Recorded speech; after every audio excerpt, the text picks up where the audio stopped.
first on BBC One, the latest news at 9 o'clock. Good afternoon. A report on the fire at Windsor Castle says it was probably caused by a spotlight. First tonight, the mystery defect that's set to damage computers all over the world. Undaunted by the failure of his C5 electric car, Sir Clive has come up with the Zyke. It's the peak season again for toy retailers. The predator disturbing their dreams is an electronic hedgehog. It's one of the new video games sweeping the youth market. Where the hell am I? What am I doing? Look at that. He's flying around. Look, I spun him around. Oh, no, I had to fly. Look, I've got 3 tails. Look, and look how I get all coins. Look. Played on an ordinary television screen with a special console, they are really just a domestic version of the games you find in amusement arcade. Are video games really going to last? From one angle, that was what 1992 sounded like. From another, it sounded like this.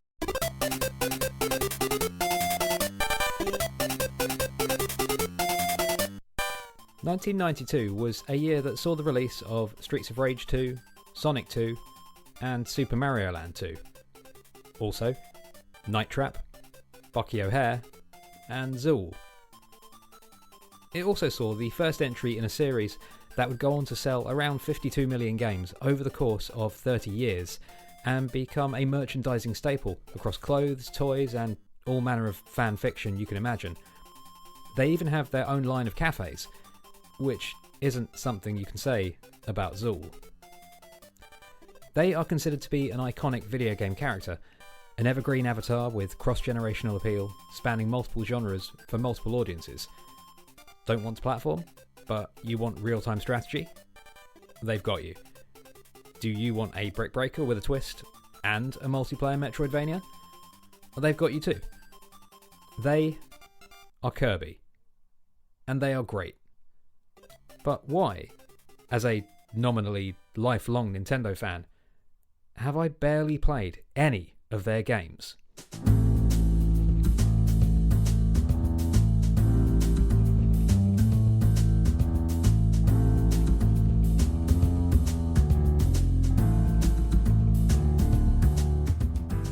Shigeru Miyamoto once spoke about the original concept for Mario, a character called Mr. Video, a blank canvas that could slot into any kind of game, any kind of genre, and be an easily marketable mascot for it. Mario has his divergent interests, sure, but arguably not to the extent of our subject today. Kirby is the truest, most endlessly malleable realisation of the Mr. Video concept. A smart business idea made, if not flesh, then whatever Kirby is made of. The wealth of games they star in, and the sheer breadth of genre they occupy, is a big part of why I've only ever dabbled in the series. I simply have no idea where to start. Another part is something I'm ashamed to admit to. It's that received, aloof, capital G gamer wisdom that had me believing Kirby was only for kids. I am guilty of this, and I make no excuses. I should know better.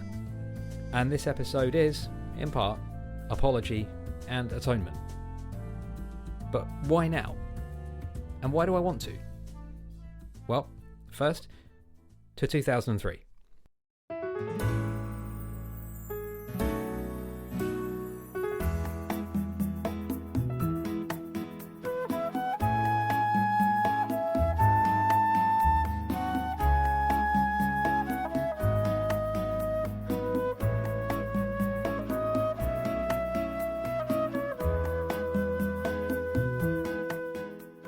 Kirby Air Ride is a unique, unusual, fondly remembered racing game released for the GameCube in 2003. I didn't play it at the time, as I wasn't playing anything at the time.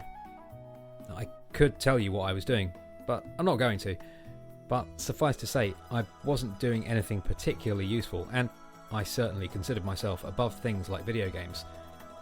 I don't think I even knew Kirby Air Ride existed until a few years ago. Fast forward to 2022, and I play through Kirby and the Forgotten Land, my first conscious step towards fixing this blind spot. And I really enjoy it.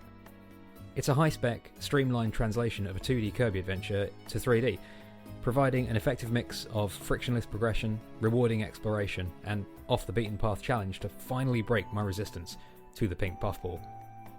It's a cute, charming, and amusingly high-stakes caper, and does Bayonetta's version of stylized end-of-the-universe cartoon spectacle better than, well, Bayonetta.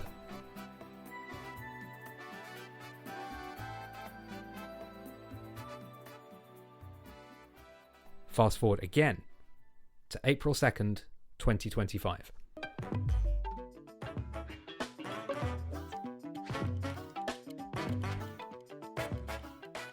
I'm watching the reveal of the Nintendo Switch 2 in a hotel room with my 8-year-old daughter. We've been looking forward to this for a couple of days and have built this little break into our otherwise busy schedule. We stream it from my phone to the wonky hotel TV, as tidy a collision between the present and past as you could hope to see. The show starts. The last time Nintendo did this, the last time I watched one of these, she was about 5 hours old and sleeping in my arms. She's up to my shoulders now. She doesn't fit in my arms anymore. The ever-present power Nintendo holds over a certain type of mind is on full display in this moment. She sits, mostly, in uncharacteristically rapt silence. We sit next to each other on the edge of a stool not big enough to hold us both, and smile along at the playful flourishes and the friendly little touches, the colourful title cards and the even more colourful games. We sit, mostly, in uncharacteristically joint silence. She knows I'm thinking about Zelda.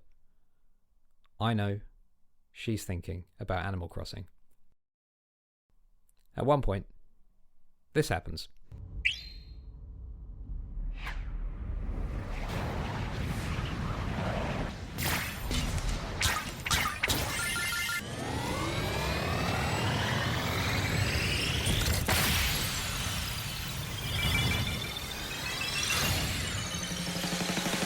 That happens, and I make a noise that prompts my daughter to say something along the lines of, "Are you okay?"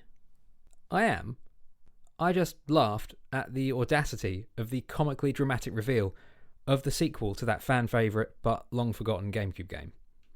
I laugh at the grandiosity of the reveal, of the obvious gravity with which Nintendo are going to treat it, and for the reveal of that sting in the tail. The name of the director, returning hero, Masahiro Sakurai. I also laugh at how immediately, hopelessly into it I am.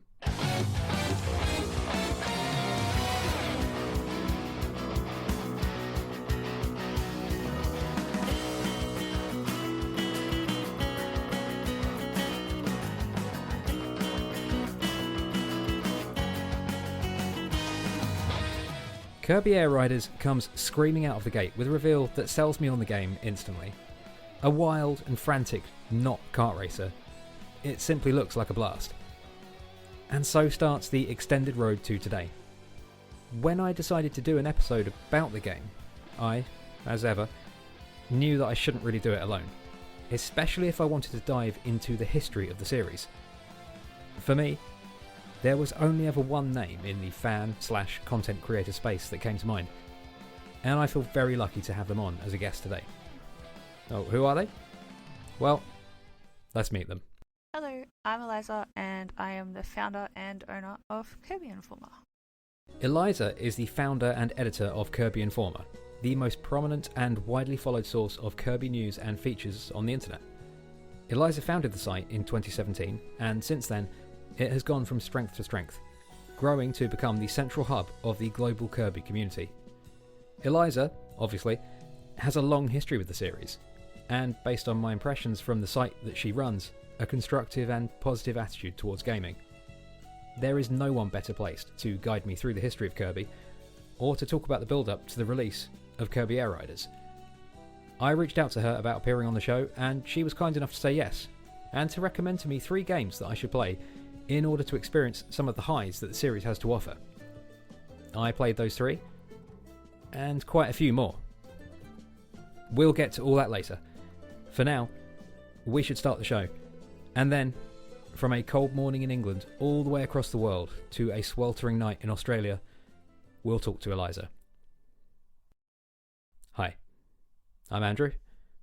Welcome to Dialogue Tree. This is episode 29, Road Trip to Dreamland, Kirby Air Riders with Eliza from Kirby Informer.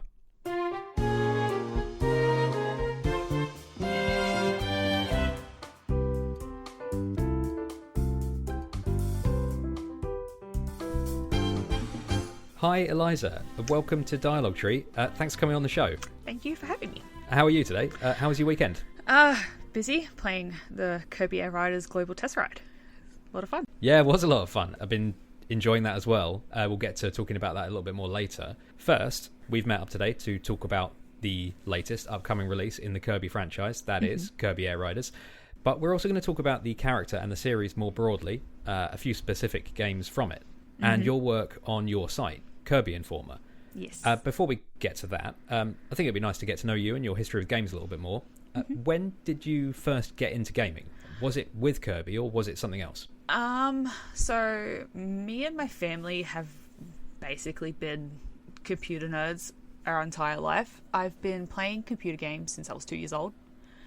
Wow. And I grew up with 3 older brothers, so they were really into gaming. We had the NES, SNES, 64, GameCube, all the Nintendo consoles. And I didn't per se have any personal consoles, but I watched my brothers play, and basically I was player 2 always.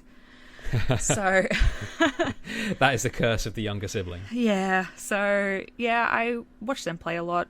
Like Mario Party 5, I remember playing a lot. Smash Brothers on the 64. But yeah, I mained Kirby a lot. I think that's where my love for Kirby came, on the 64. And yeah, that's how, I guess, from my brothers is where I fell in love with video games. Oh, nice. You're a Nintendo lifer then. Yeah, basically from day I was born. Yeah. Excellent. Yeah.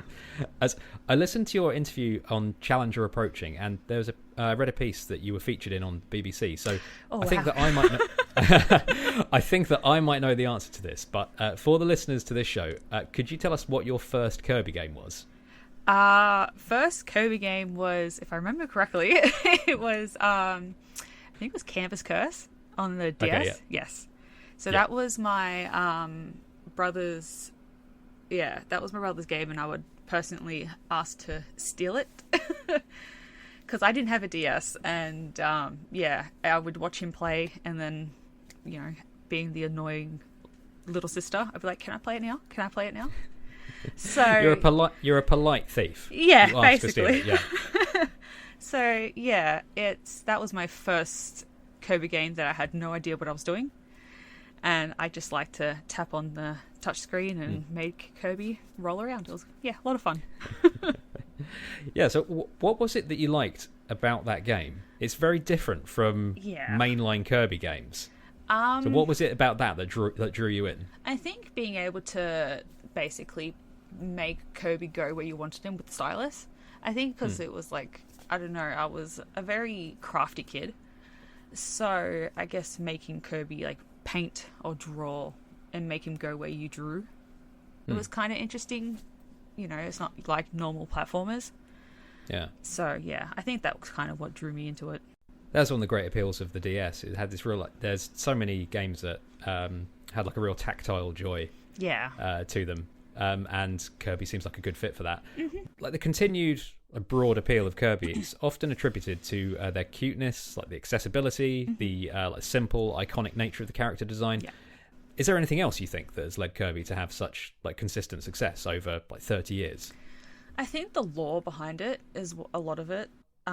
Fans love about that. Throwbacks to previous games. There's a lot of that as well. It's hard to think because each director had their own thing. Also, people would say, Kirby games are for kids. But when you really think about it, levels can be really annoying. Trying to 100% every game, collect everything, I get, rather frustrated. So that's something that often. So you get that in Mario games as well. Like Yeah. it can be quite straightforward with modern Mario games to just to like roll credits on them, and then there's an additional layer of challenge for people who want it. Yeah, exactly. And that is the same. That is the same in Kirby, but Yeah. that doesn't really get. I don't feel that really gets focused on. No. Yeah. But I've only learnt that in my research, air quotes, for this episode, and especially what you say about the idea of them being for kids. Yeah. There is some stuff in Kirby games that I do not want my kids to see. Yeah, there's a lot of dark stuff in it. Yeah. Yeah, there's a lot of dark lore. Some of those final bosses are particularly wild, but we'll get to some of that later. Yes. So the appeal of Kirby is such that the idea of starting a website dedicated to the franchise isn't an entirely crazy idea. So could you tell us how Kirby Informer started? Like, what was the light bulb moment for the site, and what led to it getting off the ground? So it was actually my partner Chris who pitched the idea. He was like, you love Kirby a lot, and there isn't really a Kirby update, like Twitter account, Instagram, website, because there was Zelda, there's Mario, there's Nintendo, there's Metroid, but there wasn't Kirby. And he was like, you like updating and like providing things for people, and he was like, just give it a go, see how it goes. So I made the Twitter account in 2018, 17. Oh goodness, I can't remember. I think it says on the website 2017. So let's okay, well go there with we that. go. 2017. It was a long time ago, and it started off slow and steady, which was fine. We casually grew an audience, and in the last 3-4 years, it's just blown up. Like it's reached people that I never thought it would. And then making a website has been tough. It's not easy. Yeah. It's expensive. Yeah. It's a lot of hard work, and I'm very thankful for Mark, who has helped out a lot with it, because he deals with a lot of the like North American and time zone differences and stuff. Editor's note: the Mark that we referenced during our conversation here is Mark Kalaroff, co-owner of Kirby Informer and Pikmin Informer, and the social media director for those sites. Now, I'm familiar with him through his writing and podcasting with Goomba Stomp and N-Express. He has a very nice voice. Back to Eliza.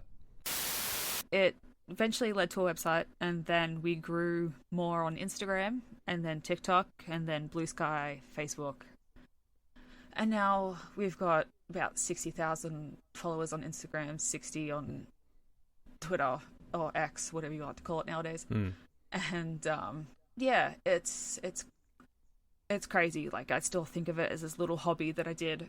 I remember when we reached 3,000 followers, and I still think of that as a massive milestone. Now look. Now I'm just like, no, this is insane. Like, I'm forever thankful for everyone that follows us and gives us a view. Like, it's just, I feel like we don't deserve it, but I like to provide news for people, and yeah. Was there a particular moment when that the site got to? Maybe it was those 3,000 followers, but was there a particular moment that you got to when you thought, oh wow, this is more than a hobby. This is more than a small project. This has grown out of that.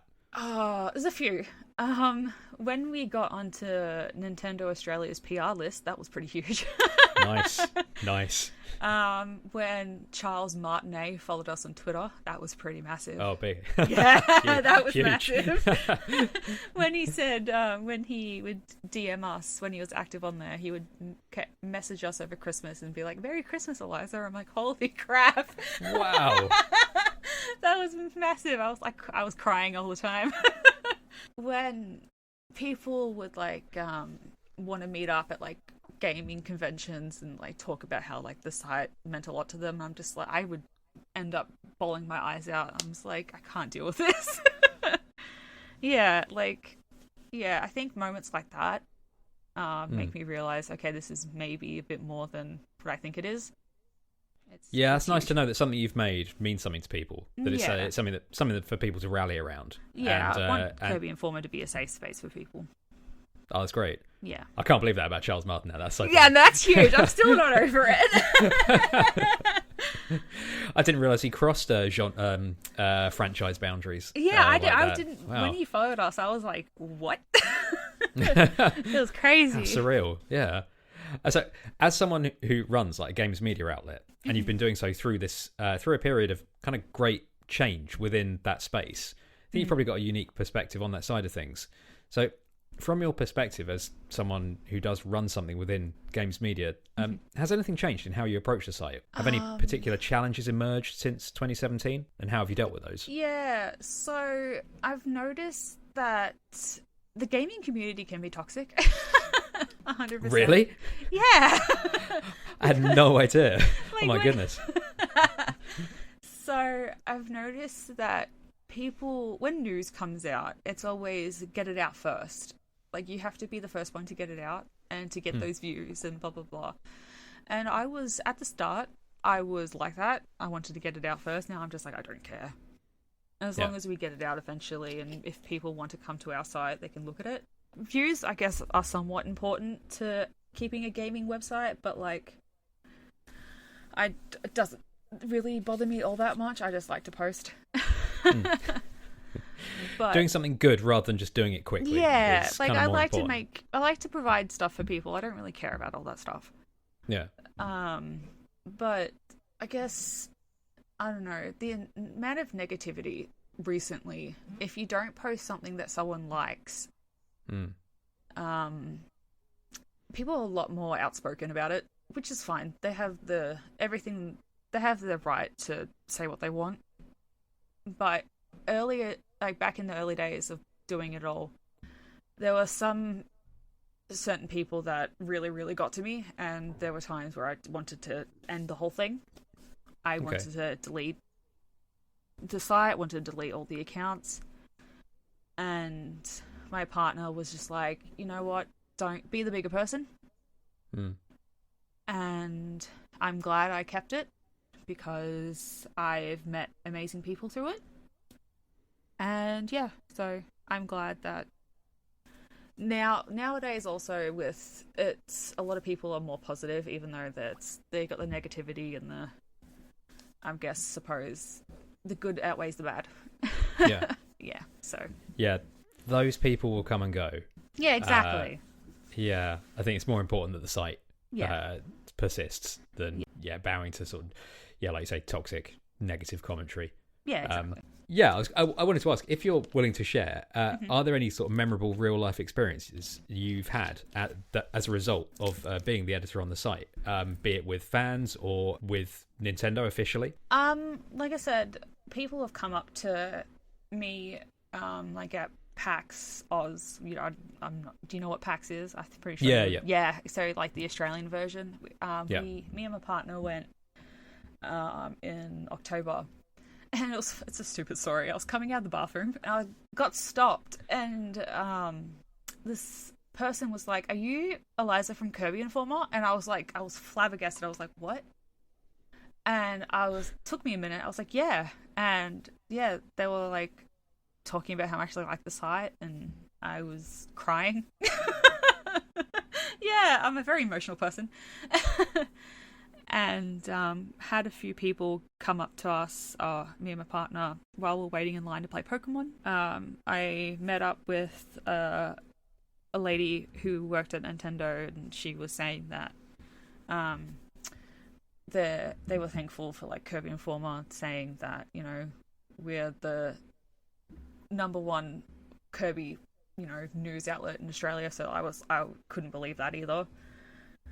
And yeah, I think stuff like that is, I still don't believe it, but it means the world. But I think moments like that make it all worth it. That's great. Yeah. Last question for now on the website. Do you have any plans that you're able to share for anything that you're doing with the site in the future? Do you have any plans for the direction that you're taking it in? More giveaways. We like to do giveaways a lot. Nice. At least once a month.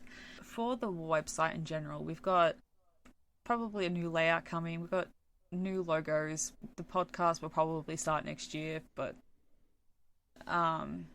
yeah, Instagram is probably our main platform.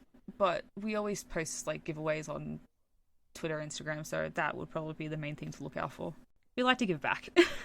It's our best way of giving back to people for giving us, views and stuff. Much like Kirby themselves. Yeah. Always giving. Yeah. Thanks for that overview of you and the history of your site. We're going to take a short break now, and when we come back, we're going to talk all about our main subject today, and that is Kirby Air Riders. Yay!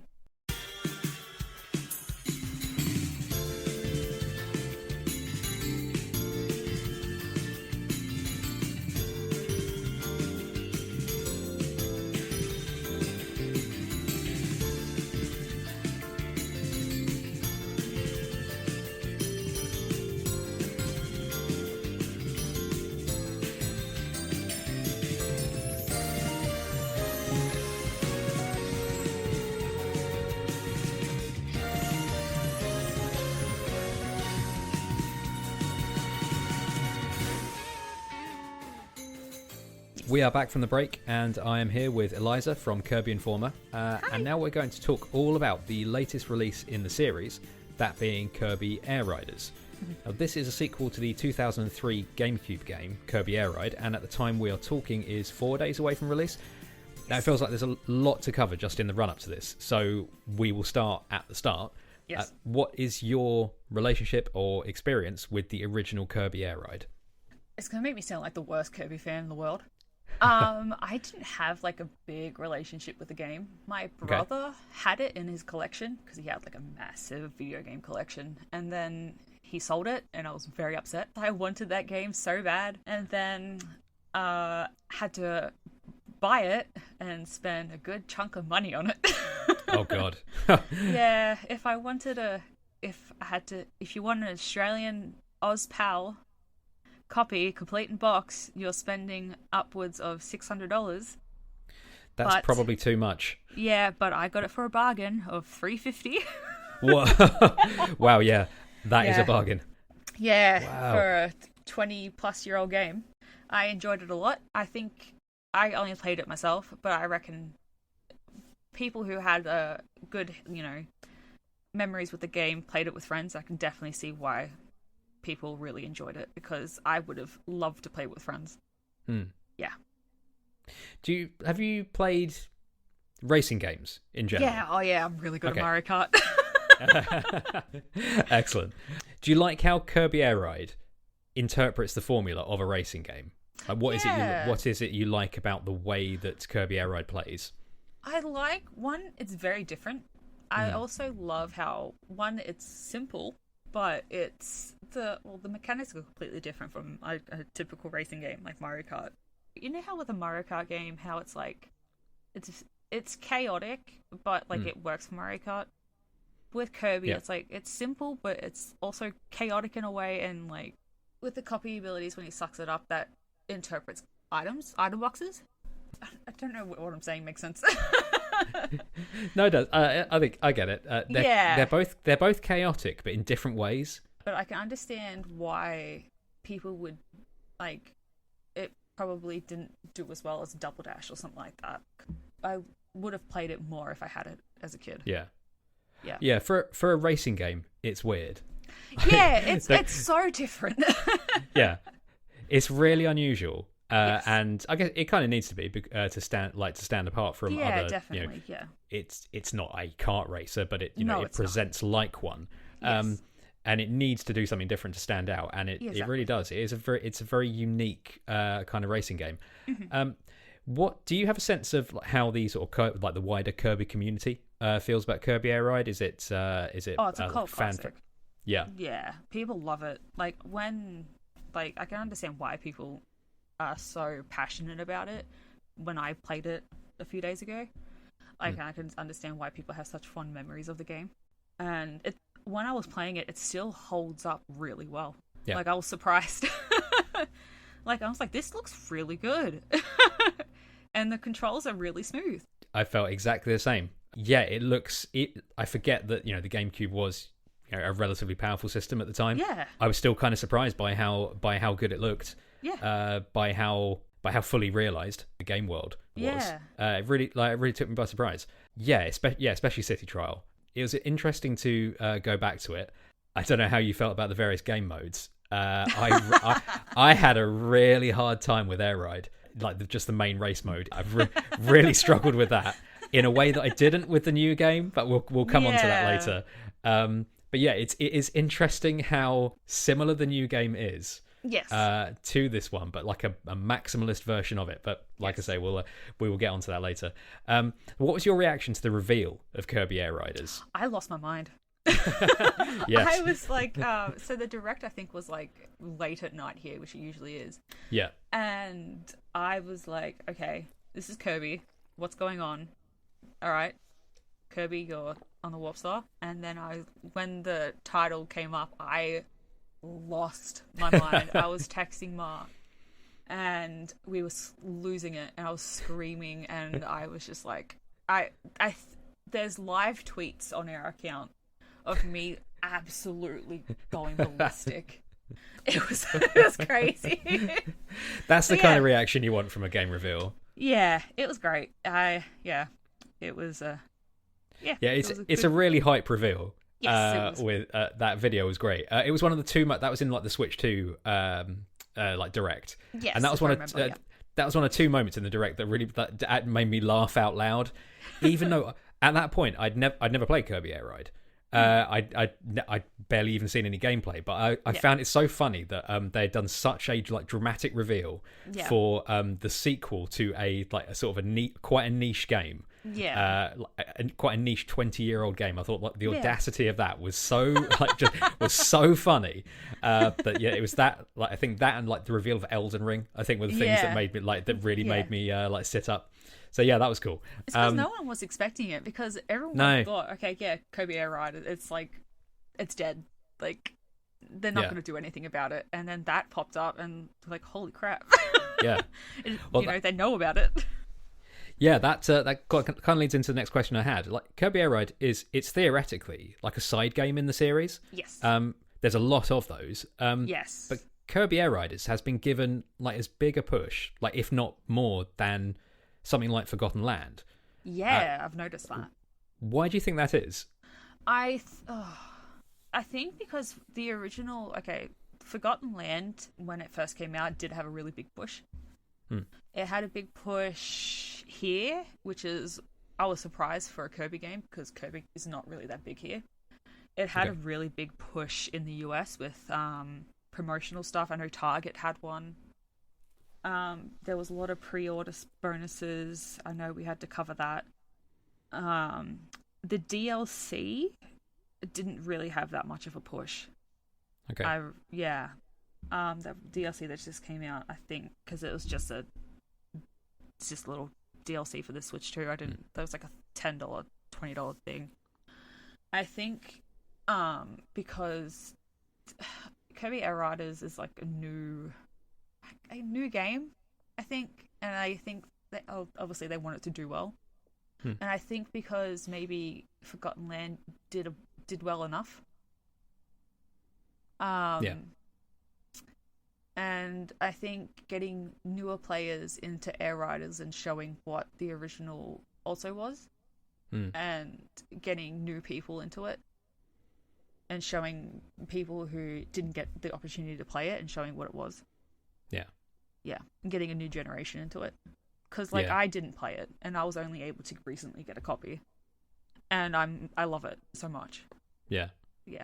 Sorry. That all makes sense. I think Forgotten Land maybe having elevated Kirby up sort of the standings of like Nintendo franchises. I think it's at least shown that Kirby can sell like in big numbers comparable to other like Nintendo franchises. Also, the fact that Sakurai is back for this game. I think that's also another thing, because what was the last one he did? What, Smash Brothers? I think Smash Brothers is like his last Nintendo series. The last Kirby game he actually did was Kirby Air Ride. Yeah, that's the last game that he was sole director on. I'm pretty sure he co-directed possibly Nightmare in Dreamland, or at least one of the GBA games after. But this is his first full directing credit since Kirby Air Ride. I think, also that you can tell that he's put his heart and soul into it. And he looks, with the 2 directs that happened, you can tell he's genuinely happy with it. Yeah. Also, I think that's why people are really excited. Yeah. Oh yeah, you can tell his obvious enthusiasm for it. They are He's jam-packed. Yeah, and that was my next question. So we know that Nintendo clearly do think highly of Kirby Air Riders and want to push it because Not Even Forgotten Land got 2 hour-long directs out of it. So what did you think of these videos? What did you think of the length and the level of detail they had? I watched as much as I could, honestly, because it goes, like I said, I have a memory of a sieve, so it goes in one ear and comes out the other straight away. But we had to. Mark's great with that. He did all the Kirby Air Riders posting. I think when the game comes out, we'll post it on our site. We have a games history thing, and you can click the game icon and it comes up with the history of the game. So when the game comes out, we'll do that. But all the information, I think it just shows how much they've put into the game. It's, you can tell that they've really worked hard on it.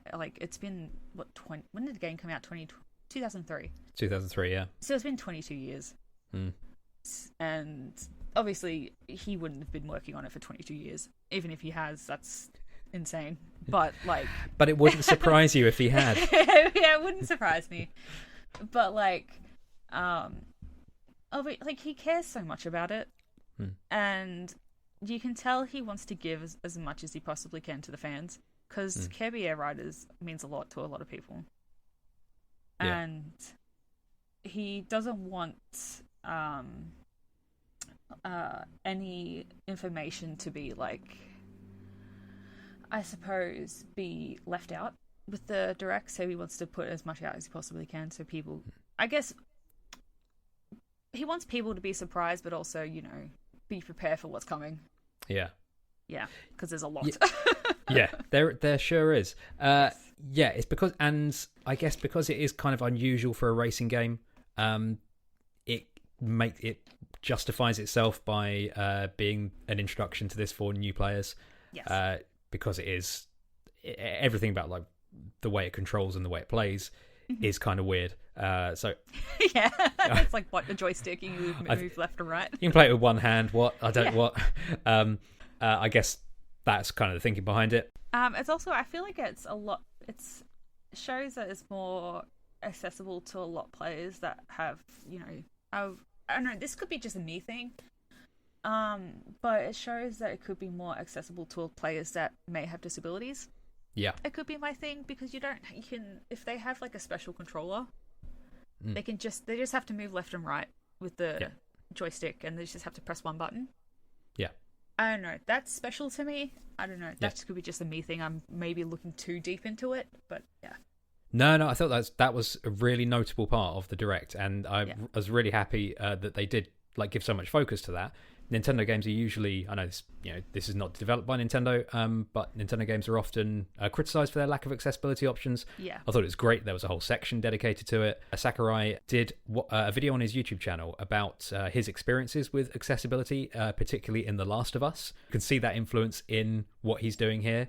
I think we'll come back to talk some specifics about Air Riders in sort of the next bit. But yeah, I thought that was cool. Yeah, for what it's worth, some people were critical of the Direct online for the length of it, for how much detail there was. It sold me on the game. I'm probably not alone in that. I don't think I'm unique in that. I think this has probably sold the game to a lot of people. I thought it was great. I thought it was there was more than enough justification for these Directs, and I could listen to Sakurai talk about anything for any length of time. His charm and enthusiasm really sold it.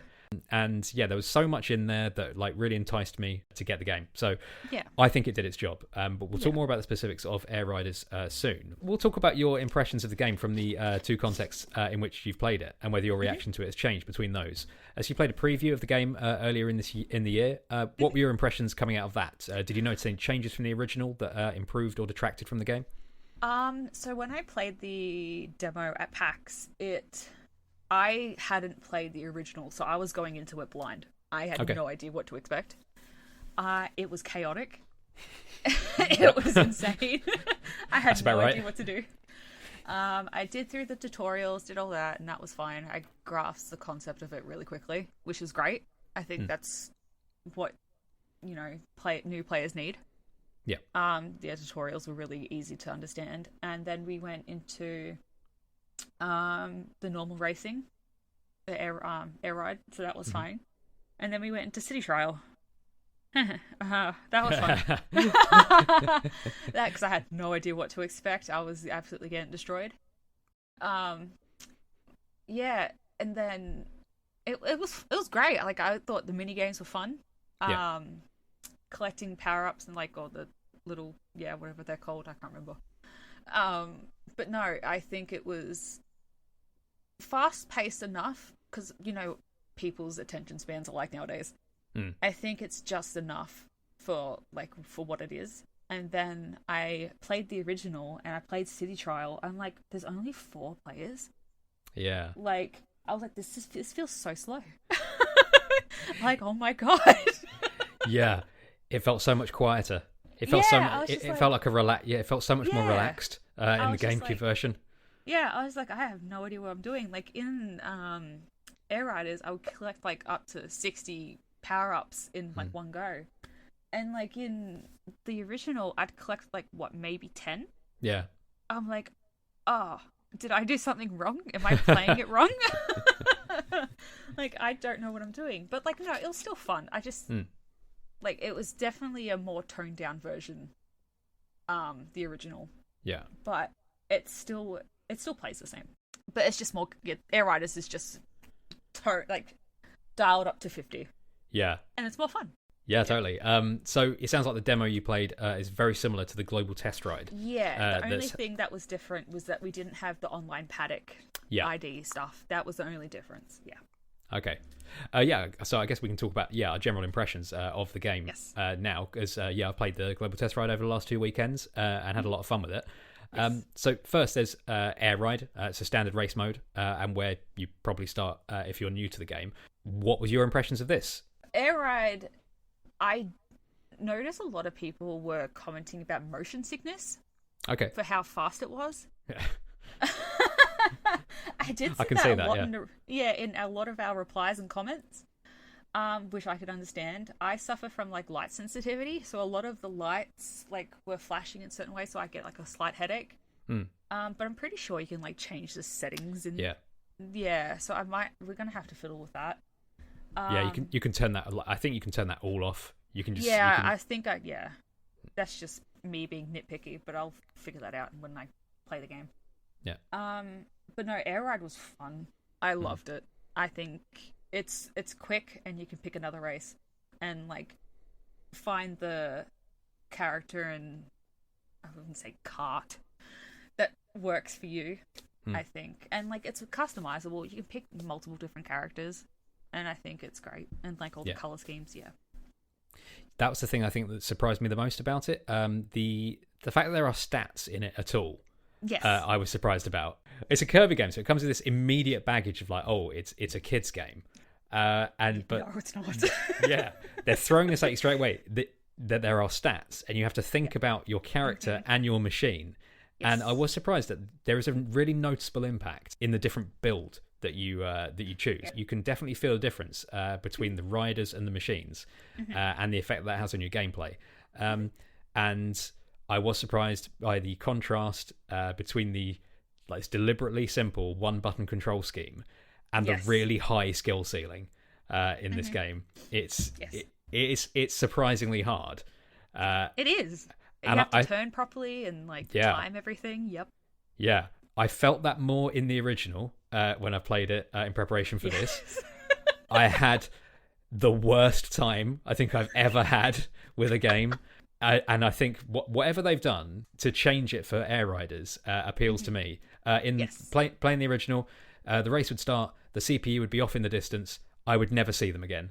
Yeah, basically, yep. I'm not saying like I was playing like well or optimally, but I wasn't crashing or falling off the track. And I was like, why am I not catching them? What am I doing wrong? Yeah, exactly. Then whatever they've done there to fix that is good, and that appeals to me. The fact that I can actually compete, that kind of appeals to me. So yeah, that was fun. Yeah, I've really enjoyed the visual style of it. Is great. Yeah, it's gorgeous. Yeah, and it's busy. It's very busy. without being as chaotic as the next mode we should probably talk about, which is City Trial. Oh god. This is basically overwhelming. A little bit, yeah. Yeah, it's so the way the City Trial works. You have 5 minutes to bomb around the city, collecting as many items and power-ups for your machine as you can. And at the end of that, you get thrown into a mini game, which is like a little competitive mode to determine the overall winner. And it is a lot of fun to bomb around in this. It's it is chaotic. It's frustrating. Yeah, it's frustrating. It's unpredictable. It's wild. I found it, even though, like you, I really had no idea what was going on. I found it really easy to just keep going back in.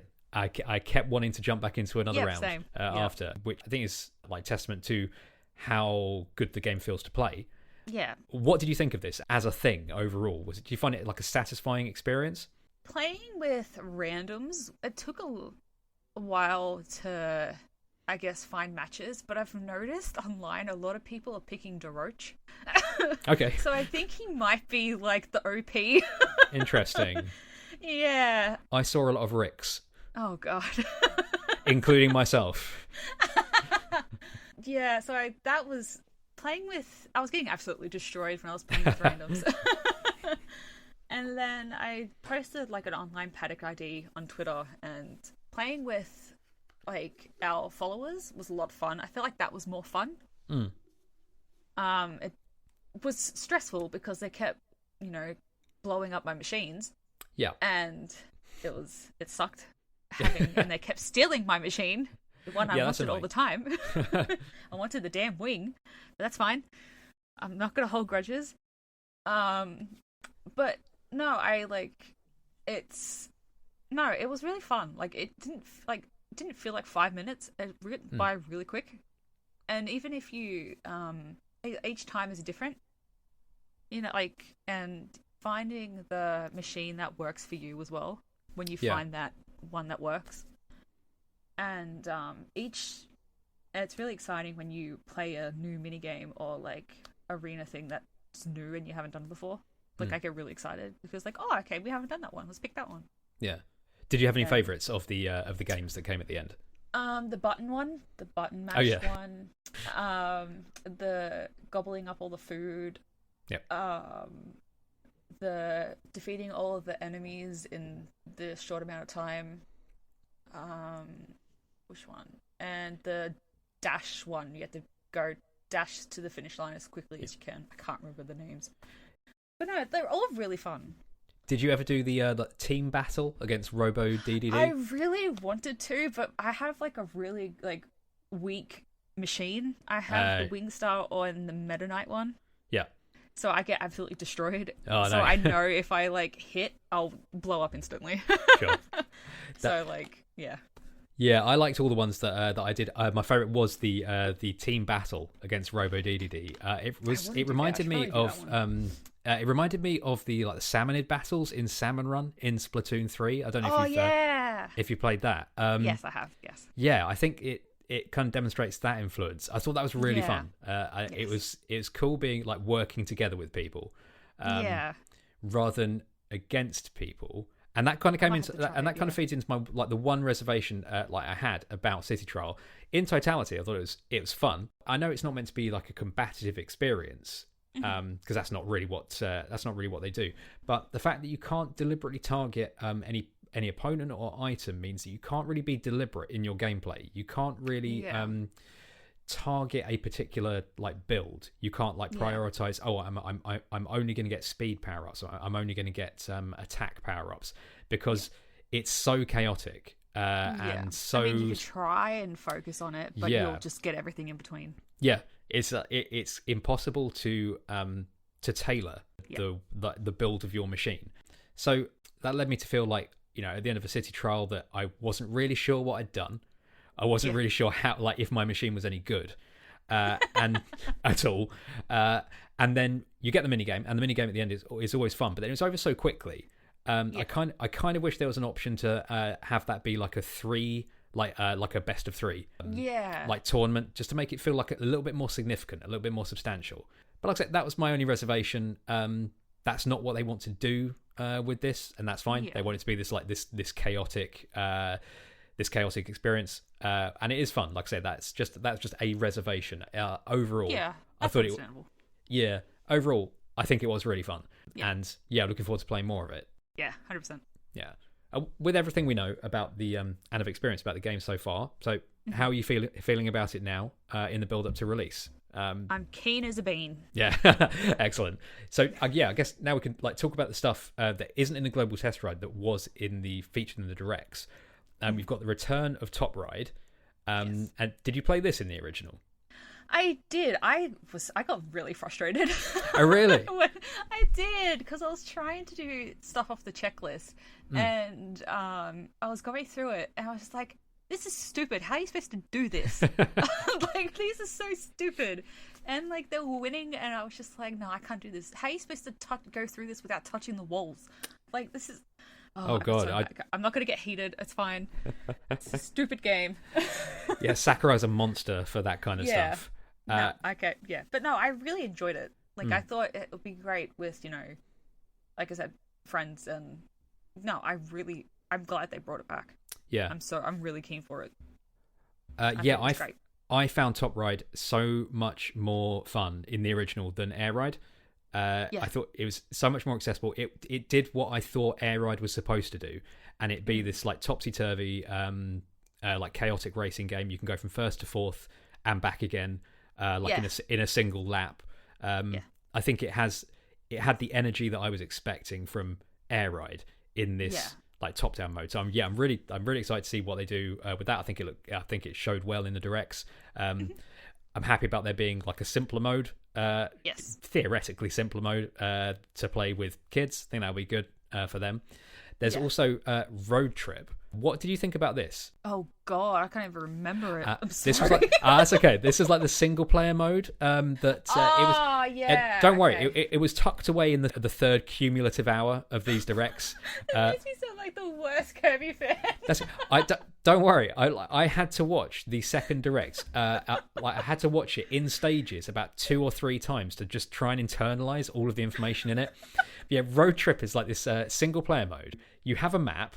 You can choose one of the mini games from the selection that you can get at the end of City Trial, and there's different paths. There's different routes you can go based on your actions, kind of reminiscent of Star Fox. But it looks like that this is a sort of linear single player mode, and for me, I quite like the idea of that. It will lend into the general longevity of the game, and I think it is nice that there is this sort of dedicated single player mode. And again, speaks to the absolute wealth of content that they've stuffed into this game, and how much they've worked on it. Like you mentioned earlier, it's obvious the amount of effort that they've put into this, and that will also feed into another part of the direct and one of the features of the game, and that is the currencies and the checklist and the shop and everything that you can do sort of around the game modes. Oh, I'm not ready for a checklist. I like to collect everything in basic and in Kirby games, but I struggled with the original, so I'm going to rage immensely with this one. I can feel it. Yeah, if you feel compelled to 100% Kirby games, this is going to be a big one. This is a big job to tackle. What I did like was I like cosmetics in games, so I like I like the fact that you can decorate your machines in all the modes. And I thought we talked about potential influence of Splatoon there. I think that there's also a sort of influence of Animal Crossing. There's this passive currency that you earn just by playing the game that you spend in the shop, and that's kind of like Animal Crossing with the Nook Miles. I just think all of this. Everything that has been included in the direct and everything that we know about the game so far suggests to me that the game, while maybe not one single mode will be a sort of a life-changing experience for anyone, but they're all fun in their own ways. But it's going to be the totality of the package that is the rewarding thing. You can dip into each mode as you like, and it's all feeding into this the meta around the game, like collecting all your machines, collecting all the cosmetics, and all the various like buffs and stuff that you can get in this game. I think that's going to be like the best thing about this game. The bigger picture of this game is what will give it longevity in terms of how people receive it. Yeah, thinking of that, from your perspective, how has the Kirby community received the game so far? We've posted quite a lot on our socials, and the comments seem genuinely excited from That's what great. we've seen. Yeah, so we've over the global test ride, like over the last few weekends, we've asked if people are playing. Obviously, they have, and we've asked their thoughts, and everyone's been genuinely positive. Some people have said, they've played the demo, they don't need to get the game, which is they're valid for saying that. They don't have to. It's not for everyone. But no, most of the comments that we've seen are pretty positive, which is great. And a lot of people who haven't played the original are really keen to get this game. So No, that's great. That's get great more to hear. Kirby fans. Yeah, more converts. That's great. Yes. So, that was the present of the Kirby series with Kirby Air Riders. But in our final section today, we are going to look to the past and then to the future. We're going to take a short break now, and when we come back, Eliza and I are going to talk about the Kirby series as a whole and look at her 3 favourite Kirby games. Yay!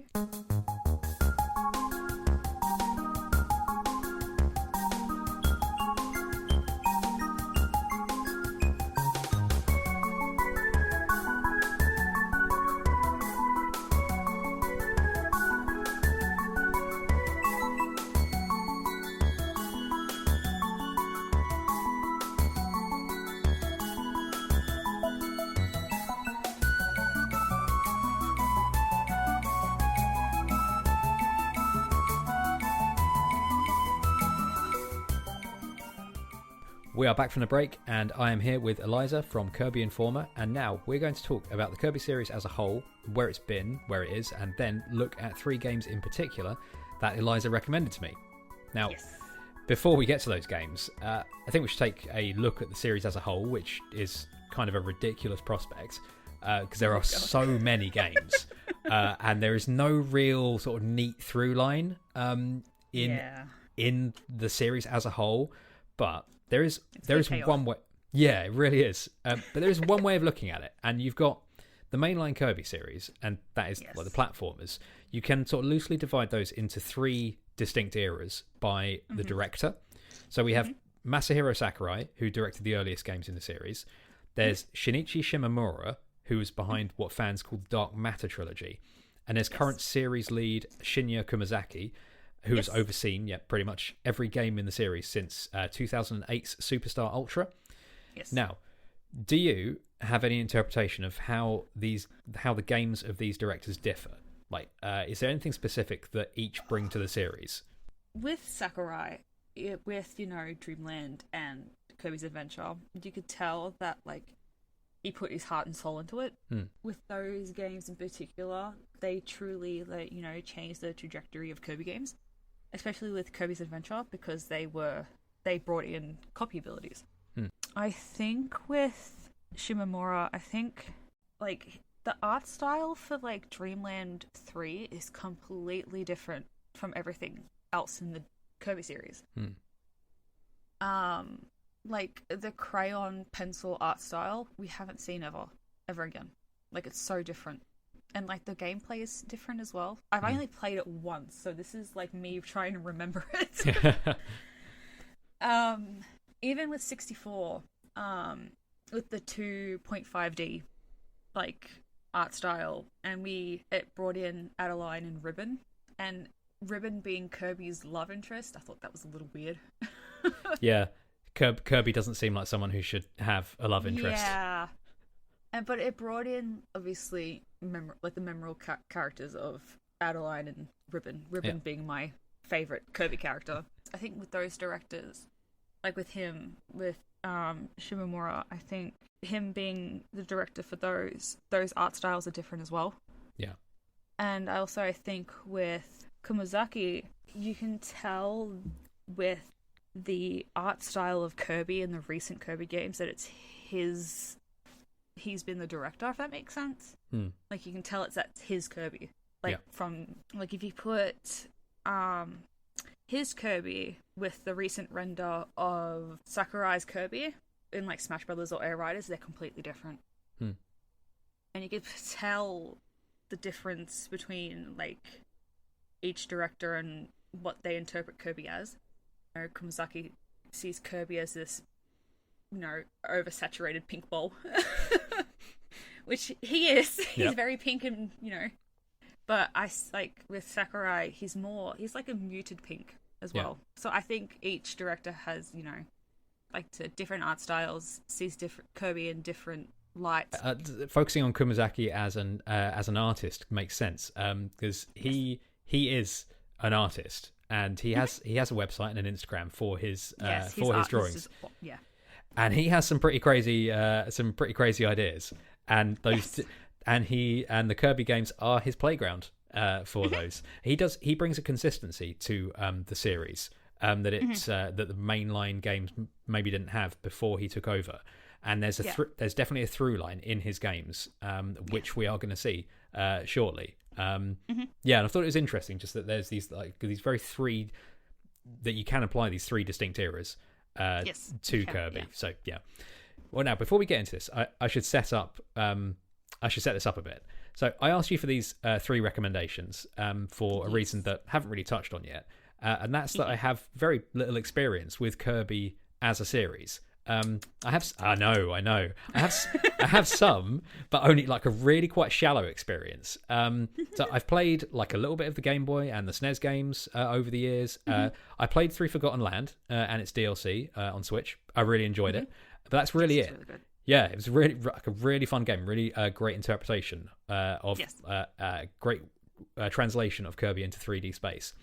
And I don't think there's no particularly interesting reason for why I haven't engaged with Kirby over the years.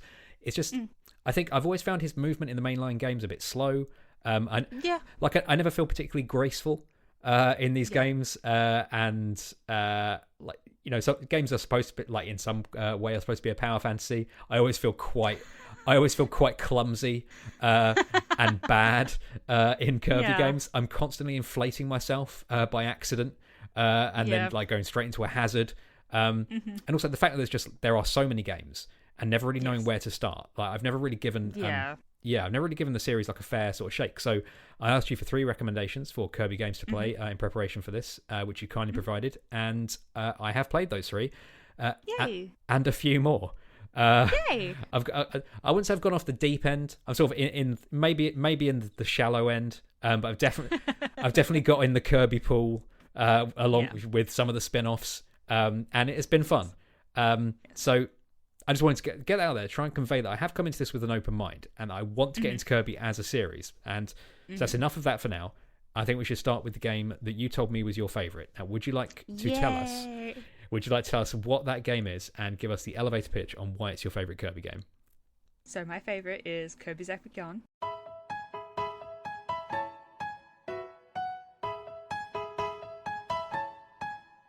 I will take no slander. It's a very underrated game. I don't like it's. I think because that Kirby game was my Kirby game, like it was the one I owned the first. And because we had a Wii, and it was my brother's, and you know, we got it for Christmas, and all the boys had their games, and you know, blah blah blah. And I think that was the one game that was mine. And I played it constantly, and I thought there was nothing really else like it that I like remember correctly back then. And the music was so nice, and it was like it was slow paced, but it was like, you know, if the art style was amazing, and you know, making your room, you get to design your stuff in your room. Yep. And it was just so fun. Like it just holds a lot of memories, and I just love it so much. And it just means a lot.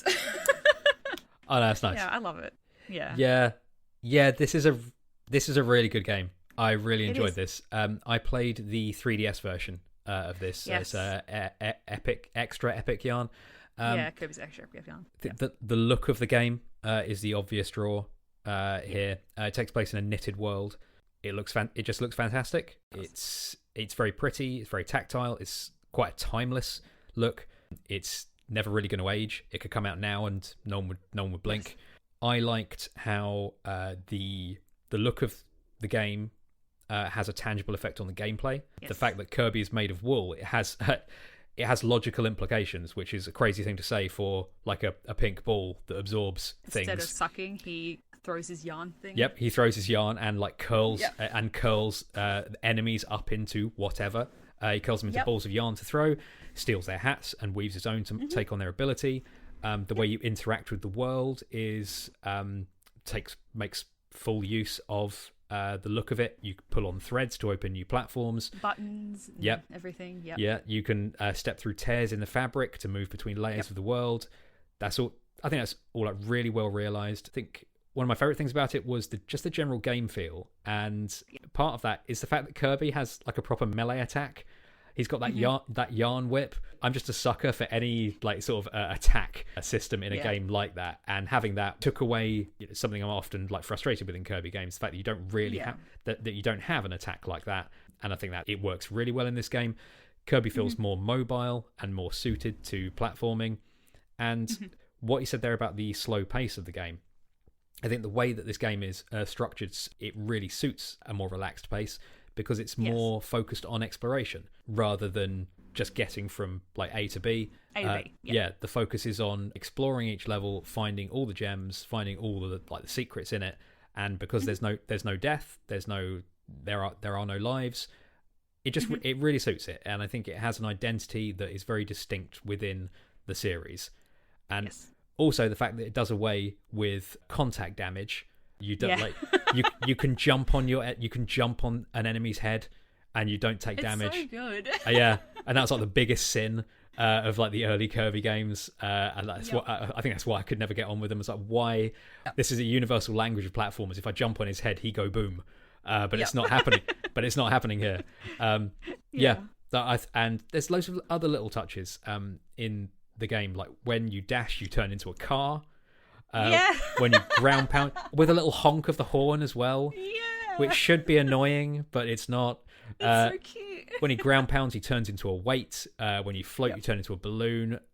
It's just such a fully realized interpretation of this idea that could have just been like very sort of flimsy and cosmetic, but I think they really go like all in on it, and that's to its credit. There's loads of loads of funny transformations. Did you have any particular favorite transformations? Obviously the car is one of my favorite. I think when he floats, he turns it. Was it a balloon or was it like a parachute thing? Yeah, it's like a parachute. Yeah, that was one of my favorites. Those two I think were probably. Was there a helicopter? Or am I going crazy? There is a helicopter. I think there's a surfboard as well, like a tank. There's a mole. Like a weird mole. The mole was good. Which is great. My personal favourite, even though it's really, really slow, was the train. And you use I love the train. And you draw on the screen to draw a track to traverse obstacles. I thought that was so fun. It's like great use of touchscreen. I really enjoyed this game, and much like many Kirby games, I wasn't expecting to, but I really did. I thought it was great. It is the one mainline entry that is not directed by any of the individuals we talked about earlier. It was made by It's technically not a mainline entry. Oh, is it not? No. Oh, I was like, when you said in the email, I was like, oh. This is Kirby lore that I don't understand. Yeah, it's technically not. Oh, okay.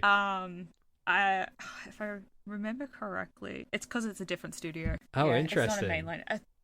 I think it's on our website saying that it's not a mainline entry. Okay. I thought it was too. Yeah. But when I met Mark, he was like, no, it's not. I'm like, okay. That's the lore that I have embedded into my brain. Empirically not. I guess because it's made by, it is the one of the platformers, she will say, one of the 2D platformers that is not made by HAL. They're not made by HAL. It's made by Goodfeel. Is there anything unique to Goodfeel games that you think they brought to this game that appealed to you about it? Honestly, it felt like a HAL game. Yep.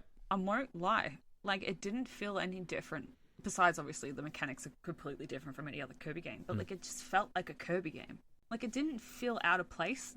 Like it feels like it fits in perfectly, and I love it. Yeah, I think that's a great achievement for them. The fact they this external studio came in, they made such a good feeling game, like something that feels awful. That they made something that feels like doesn't feel out of place. That it has this quite unusual like gimmick for the series, but it fits right in. Have you played any other good feel games that you like? I played a demo. Was it Princess Peach Showtime? Yeah. Yeah, I played the demo of that and I thought it was really good. I haven't gotten around to actually buying it, but I saw the reviews and videos of it and I'm like, God, I want to play this game so bad. The transformations, so good. Yeah, the transformations in that are they did remind me a bit of Kirby. Yeah. So I think if you like that, if you like sort of mixing up gameplay styles, and like each some of the transformations do have sequences like the transformation sequences in Epic Yarn. Where you'll reach the point, you'll transform, and then you have this like self-contained little sequence where you have to, where it's kind of like a turns into a kind of a race to a checkpoint, where you have to use that ability to achieve something in that time. So that you can definitely, there's a definite through line in their games there. It's like I played Yoshi's Woolly World. Oh yeah. Like I loved those games. Like I have all the amiibos. I have the big Yoshi. Oh wow. Amiibo. Yeah, like I loved the Yoshi games as well. So yeah. I was like, what else did they make? They released another game around the same time that they released Princess Peach Showtime, and that's called Bakaru, which it's like a spiritual successor to the Goemon games. I don't know if you played any of those on the N64. Sounds familiar. It's and that is really good. I would recommend you check that out. That is it's a very like it's a kind of funny, weird 3D platformer. With a sort of like a drum mechanic, and one of the best things about it is that all the collectibles in it are pieces of Japanese lore. You find, it's really good, and it got really good reviews, but seemed to kind of like slip under the radar as far as kind of like the wider gaming community went. So I'd recommend that if you like good feel games. Okay, I'll check it out. Definitely. Cool. That's a neat point to bring us on to the second game that you recommended, there's a reason why I'm going with this one first. So this is Kirby Triple Deluxe.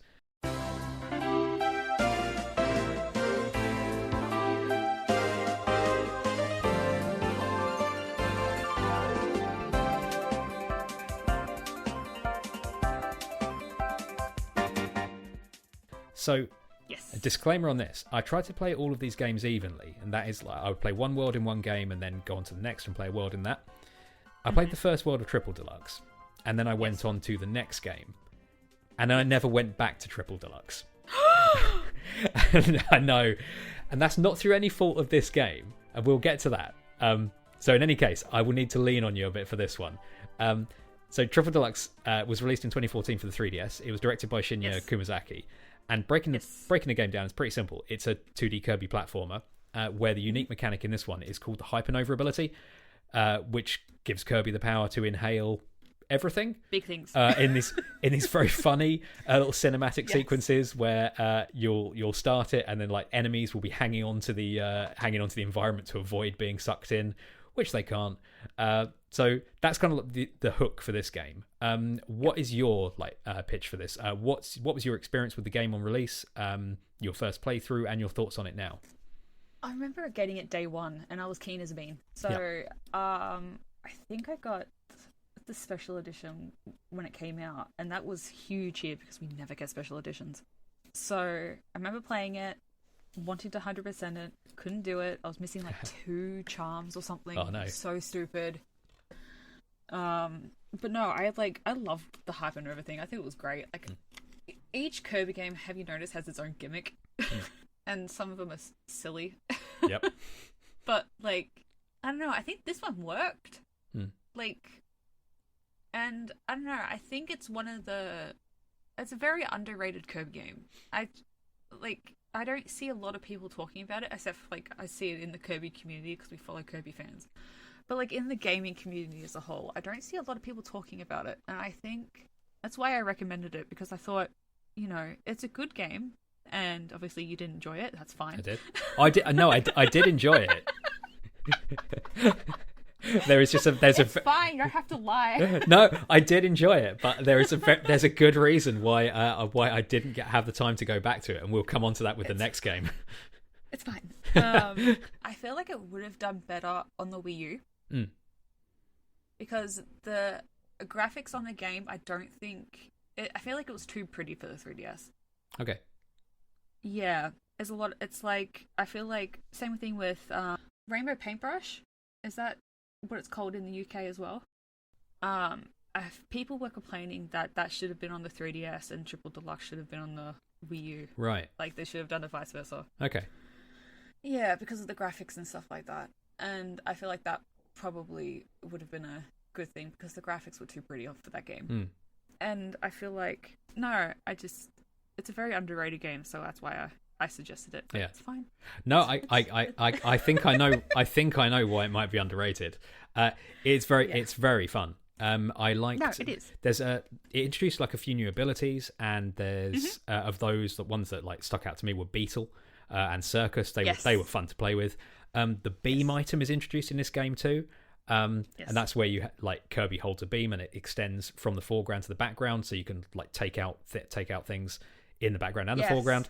There's a lot of. It is a very pretty game, and I agree. It definitely would look good, like blown up, but it did make some really eye-catching uses of 3D. That you'd only get in the 3DS, which I really liked. Yes. It feels quite cinematic in parts, which I really liked. Cutscenes. Yeah, and which I was really surprised about. Was didn't really expect that from a game over 10 years old now. We get that now in Forgotten Land, and it's DLC, and I thought that was kind of where it started, where they first sort of introduced this kind of cinematic quality. But no, they were doing it like on a handheld, like over 10 years ago. So it's like really cool. I really liked how the game played. I really liked how it looked, and then I went on and played the last game that you recommended to me, which is Planet Robobot.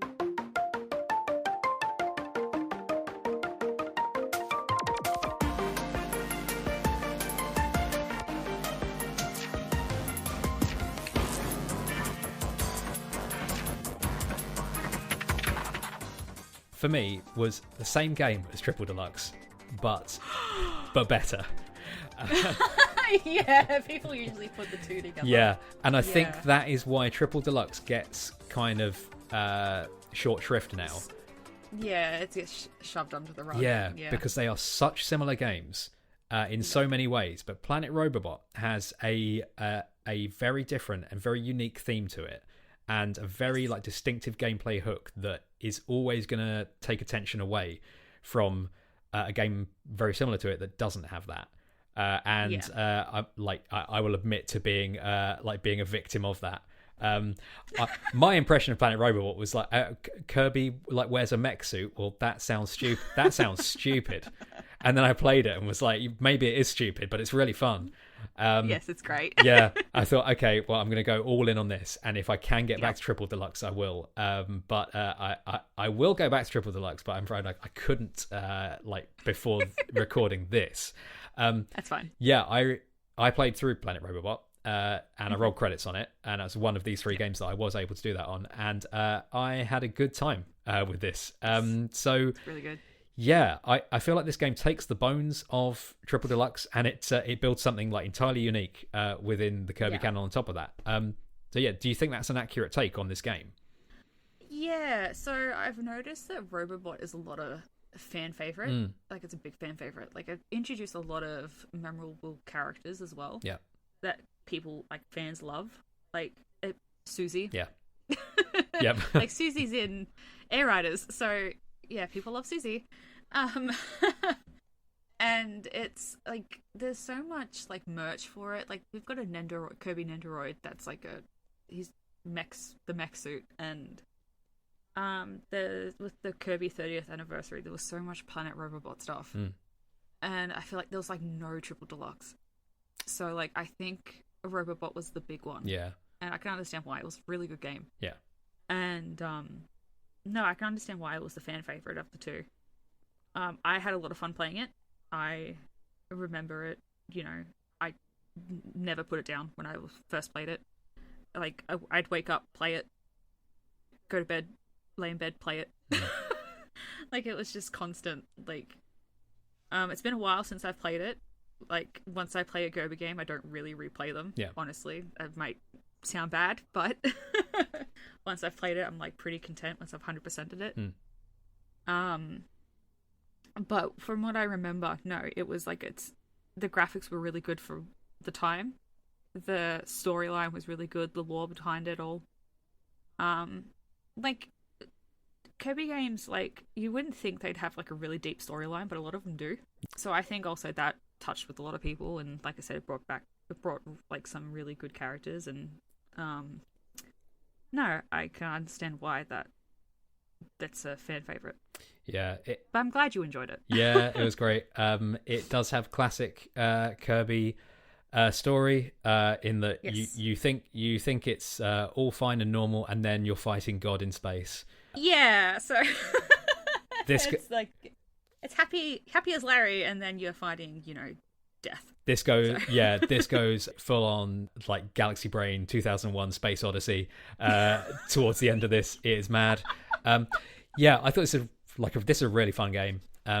Yes. It has its gimmick, and much like Epic Yarn, I think this is a really like fully realized interpretation of this idea. Like, it's a silly idea that they really take to like a sort of a logical extreme. You have your mech suit that you encounter like in the levels, and that will allow you to basically destroy loads of the environment. The mech suit can take on it can basically use copy abilities the same way Kirby does, but those are manifested in a different way, in a unique way to the robot. Basically, if you have a sword, if you take on like sword ability, unlike Kirby just having a little sword, you have two giant arm swords that you can just. Oh yeah, I remember now. That you can blow your way through the environment. You can turn into a car. There are some side scrolling shoot 'em up sections which are great. It has a really like vibrant look to it. Everything like the whole like mechanical theming of the game. You wouldn't think it would work, but it does. Yeah. For Kirby. Yeah. And like I say, it's even more cinematic than Triple Deluxe. You have this like opening cutscene where where the big villain like comes in on their spaceship. You get like a Meta Knight and DDD like go to fight it, and they get like taken out straight away. And then this damsel in distress. Yeah. And then this mechanical threat is like taking over Planet Popstar, and you get this and you can see this in the background of all the levels. I think this is a great detail. You can see like the worlds being mechanized in the background of a lot of the levels. So they really go all in on that theming. The music as well, it struck me as being like quite different in contrast to other Kirby games. There are loads of like unique gameplay ideas to this game. There's the various uses of the mech suit. There's the like remote control sections where you get a little remote, and there's like a Kirby robot in the background, and he moves and they move when you move, and you have to do that to solve puzzles. That that like struck me as like being quite a Mario esque mechanic. That was fun. There's the ability to decorate your mech suit with the stickers that you find. Yep. I remember that vividly. Yeah, that's always fun. There's all of the cubes that you have to find, and those are always hidden behind either like Oh, they were annoying. Yes, and some of them very annoying, some of them very satisfying. They're always hidden behind like a platforming challenge or a little puzzle sequence. And I kind of know a game's good if I get frustrated by missing something like that, which I would do frequently. There's often ones where you have to work out what you've got to do really quickly and then execute it, or you go past the point at which you can actually get that cube. I think that's good. That's good level design. It still does all the things that have kind of given me pause with Kirby over the years. I still felt a bit slow, a bit clumsy. And if you're not running, then it's slow as all heck. And I think that's why I really liked Epic Yarn, because it encourages you to be slower, which is more in keeping with Kirby. Some of the boss fights in this game are fantastic. They're like really creative, especially the ones where you are the mech and you're having to unscrew the like the bosses. Thought they were fun. Yes. Some of them again suffer from things that I often get in Kirby games where I don't really know what I'm doing. And the last boss fight, massively overlong, but ultimately completely worth it. It has like multiple phases, and before like turning into like a full-on like psychedelic Star Fox rail shooter. Which and it's a God in Space thing that is like sort of peak Kumazaki, some like just a weird space horror, and it was absolutely tons of fun. So yeah, I want to say, thank you for that recommendation. It was it's a really good playthrough. I'd recommend it to anyone. I think it's definitely the highlight of this whole like research like process that I've been on. It's great. So yeah, that concludes our look back at Kirby's past. So in the interest of balance, I feel like we should look to the future, like looking beyond Air Riders. What is your ideal next entry in the Kirby series? Honestly, a lot of people want ports, which I can understand. People want to triple deluxe and Robobot on the Switch. Yeah, which is understandable. I'm fine with anything. Any Kirby game, I'm down for. Like, if it's a spin-off, if it's like a mainline game, if it's a port, I'll eat it all up. Yeah. So, like, any Kirby content's good content for me. Oh, great. So, yeah. So I'm happy with anything. I'd really like to see them do something like a complete like left turn, like go for like one of the completely niche thing like Canvas Curse, like you talked about earlier, or Mass Attack is something that I played in preparation for this. I thought that was a really interesting game. You want something different again? Yeah, and I can see them doing that. They've done like two like big budget, big flashy games now in Forgotten Land and Air Riders. So it'd be nice for them to like experiment again, or maybe we'll get a sequel to Forgotten Land. That's a great thing about that would be fun. It's a great thing about Kirby. It's impossible to predict. It could be any of these things, or none of them. So so we don't expect anything. So exactly. Oh, great, thank you. So lastly, to bring it back to you and your work, do you have any plans or hopes for the future of Kirby Informer that you can share with us now? Constantly posting Kirby news is what I see in the far future. The podcast, like I said earlier, that will hopefully be happening soon. We'll be having a fresh start in the new year. But we'll be just posting constantly whenever things come out. I don't see anything drastically changing, but there will be a new start for Kirby Informer in 2026, which I'm really excited. Cool.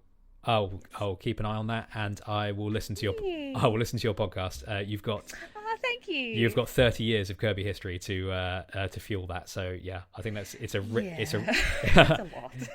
It's a rich topic to mine for podcasting. Yes. So yeah, no, good luck with that. Thank you. Cool. So yeah, finally, I'd like to throw to you to plug anything you want to plug. You can check out our website. It's kirbyinformer.com. We are also on Instagram, at Kirby Informer. Same with our Twitter, at Kirby Informer. Blue Sky is kirbyinformer.com, I think it is. That's our username. TikTok, Kirby Informer. It's all the same.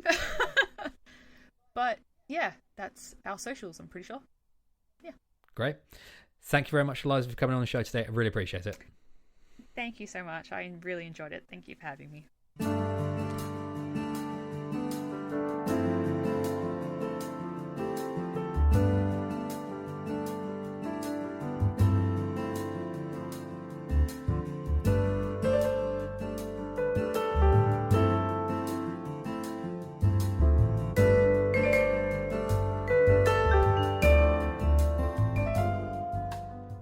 My thanks once more to Eliza for her time and her recommendations. Without her input, this episode is just me talking about some games I know nothing about, which would be bad for you. And without her recommendations, I would never have played Planet Robobot, which would be bad for me. To the Triple Deluxe fans out there, I promise to get back to that game. You can find Eliza's work and site at kirbyinformer.com, which includes links to their various socials, but you can also find all of that in the show notes. I need to draw a conclusion from this abridged, but I hope sincere, look at Kirby and their games. It's not a surprising conclusion. It's simply this. I was wrong about Kirby. There is more in their games than the surface level cuteness they are presented with. In those high watermark platformers we talked about, there are inventive, novel, creative ideas about how such games should work. Some beautiful flourishes in the presentation, a finely tuned balance of accessibility, difficulty and replayability, and the odd, welcome dash of potentially psychologically damaging cosmic horror. In the spin-offs, sub-games and minor entries, there are a wealth of solidly crafted twists on established genres that may not be essential, but are always fun. I played several of these for this show, and if you're interested, I played and can recommend Kirby Block Ball, which is Breakout with copy abilities, Kirby Mass Attack, or What If Kirby Was Pikmin, and Nightmare in Dreamland, a handsomely animated Game Boy Advance platformer that does the one thing that I always wanted from a Kirby game. It makes them fast. And for me, this was a success. I've actually played some Kirby games now. I'm going to play some more Kirby games. I like Kirby now. So at the time of writing, we're really only hours away from the release of Kirby Air Riders. It seems destined for a similar legacy to its predecessor, a game fondly remembered by a small but passionate audience. Personally, I think it's a good thing that this tier of exclusive games still exists. Games that, like Eternal Darkness, or Doshin the Giant, or Boomblocks, or Silicon Valley, are always there, recalled with a fond "remember that game?" passed down across the generations not because they are the biggest successes, but because they are the opposite. Oddities that prove that even the biggest developers have their weirder sensibilities. I'll see you on the track.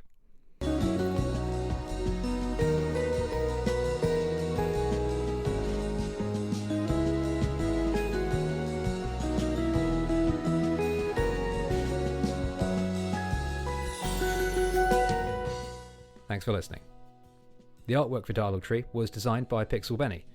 You can find the show notes linked in the episode description, and you can find the show online at dialoguetree.cc. Talk to you next time.